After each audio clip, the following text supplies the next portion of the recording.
All right, you've almost made it through the whole journey about answering this question about was it a disciple, but no, this is not the ending of the journey. It's really just the beginning because, like we've said before, discipleship's a lifelong process, and hopefully, we're helping you get started on that process of being discipled, and hopefully, you're already discipling others, and that's really what we want. We are not here to replace a discipleship partner. We're not here to, to be your one whole thing for discipleship, but we do want to be a great tool for you to be able to go out and to reach others and to fulfill the Great Commission. That's what we're about. And in closing, we close with the biggest thing of all, and that's love.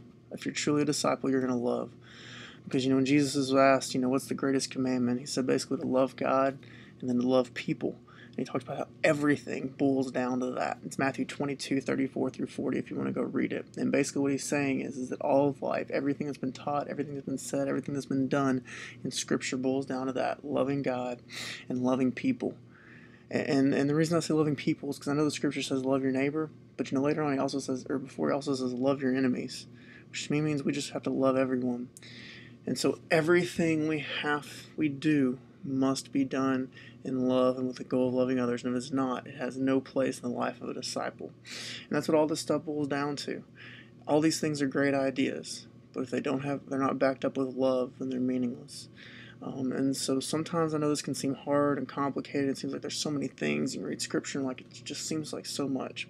Well, let's simplify it. Everything comes down to love. And if it doesn't help you to love God and it doesn't help you to love people, then you need to get it out of your life and you need to make a change. And that's what being a disciple is really about.